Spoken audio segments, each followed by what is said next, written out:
예, 요한복음의 7가지 기적 중에 마지막 기적은 오늘 예수님이 죽은 나사로를 살리시는 기적입니다. 히브리 문학의 특징은 가장 중요한 것을 마지막에 기록한다고 했지요.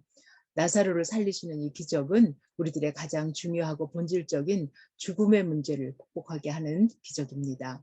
앞에 보여주신 표적들을 통해서 우리는 예수님이 생명의 원천이 되시고 또 세상의 빛 되심을 알 수 있었습니다.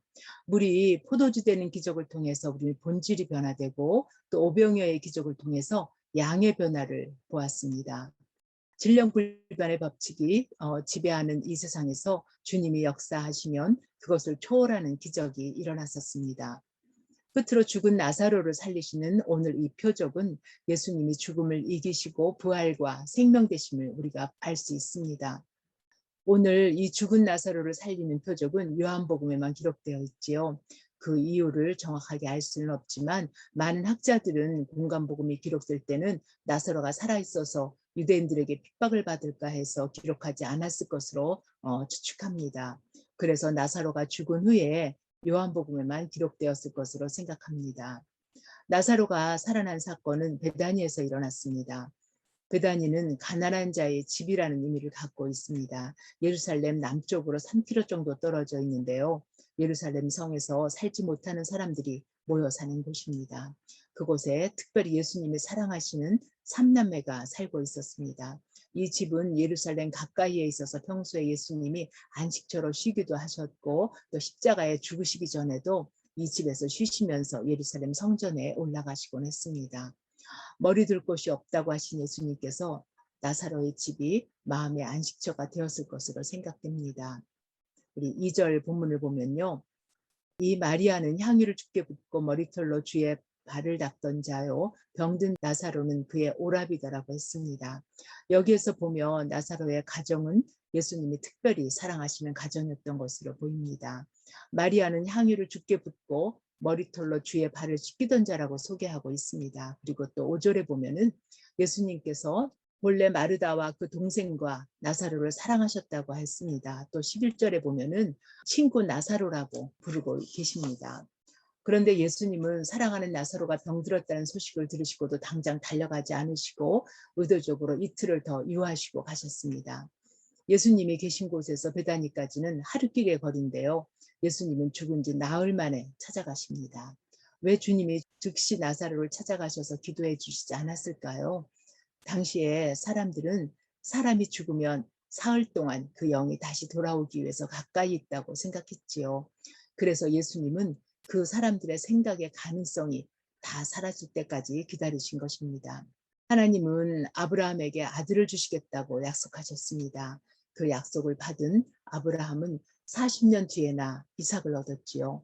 그동안 아브라함은 종인 엘리에셀을 양자로 사물에 있었고 또 사라의 몸종인 하갈에게서 이스마엘을 낳기도 했습니다.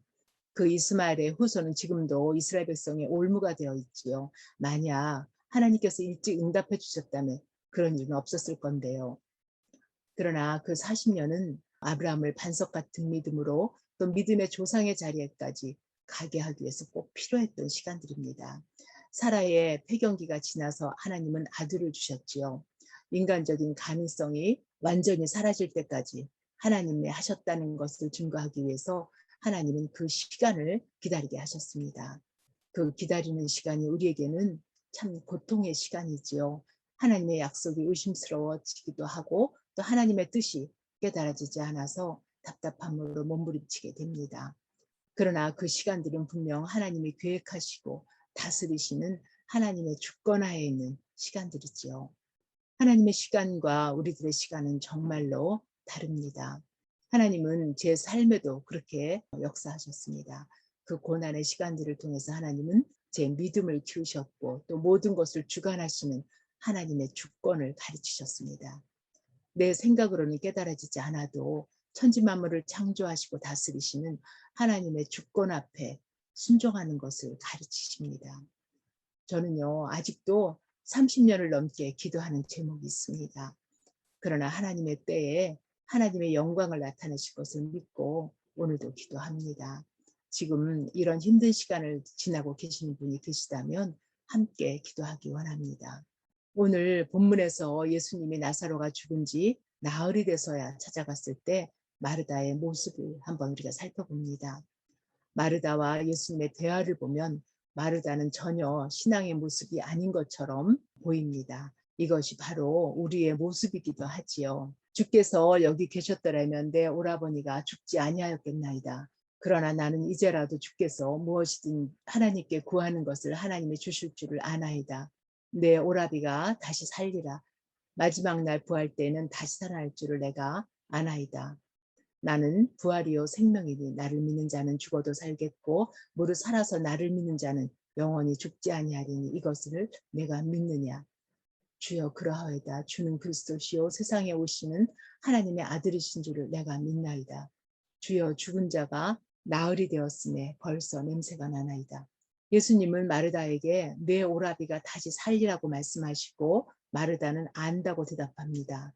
또 예수님이 다시 내가 믿느냐고 물으시고 마르다는 믿나이다로 대답을 하고 있습니다.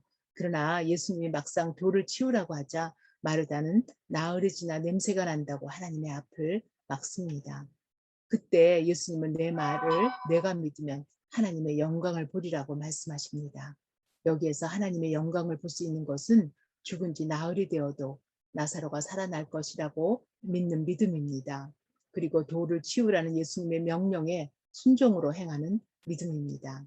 그러면 죄로 인해 하나님의 영광에 이르지 못하는 인생이 믿음으로 하나님의 영광을 보게 되는 것입니다. 주님이 우리를 찾아오실 때 우리에게는 믿음이 필요합니다. 돌을 치우는 믿음이 필요하지요. 그러면 우리는 하나님의 영광을 보게 됩니다. 하늘이신 예수님이 육신이 되어 우리에게로 오시는 것은 하늘 영광이 땅으로 내려오는 것이지요. 하늘의 영광이 땅으로 내려오는 것은 이것이 예수님이 이 땅에 오신 궁극적인 목적이기도 합니다. 그러므로 나사로의 기적은 이 땅에 오셔서 우리를 위해 죽으시고 부활하신 예수님을 예표하고 있습니다. 그 나사로는 다시 죽었지만 믿음으로 회복된 하나님과의 관계는 영원한 것입니다. 우리 모두 믿음으로 하나님의 영광을 보고 또 영원한 삶을 살 수 있기를 원합니다. 예수님은 요한복음 11장 25절에 말씀하십니다. 예수께서 이르시되 나는 부활이요 생명이니 나를 믿는 자는 죽어도 살겠고 무릇 살아서 나를 믿는 자는 영원히 죽지 아니하리니 이것을 내가 믿느냐. 네, 함께 기도하시겠습니다. 우리의 생명 되신 하나님, 올 한 해 커피브레이크 요한복음으로 마무리를 하였습니다. 그동안 팬데믹 기간에도 어려운 시간들을 커피브레이크와 함께 말씀을 나누고 은혜를 나눌 수 있도록 하여 주시니 참으로 감사합니다. 세상이 어떻게 변할지라도 하나님 말씀을 사모하고 하나님 말씀을 붙잡고 사는 저희들 되게 하시기를 간절히 원합니다. 세월 지나갈수록 정말 더 의지할 것은 예수뿐인 줄을 압니다. 믿음의 뿌리를 굳게 내리고 하나님의 영광을 보는 저희들 되게 하여 주시기를 간절히 원합니다. 교회가 인생 뒤집기를 준비하고 있습니다. 우리의 정성과 기도가 모아져서 많은 영혼들을 주께로 돌리는 은혜가 넘치는 집회가 될 수 있도록 하여 주시기를 원합니다. 모든 것 감사드리며 우리 주 예수 그리스도 이름으로 기도합니다. 아멘.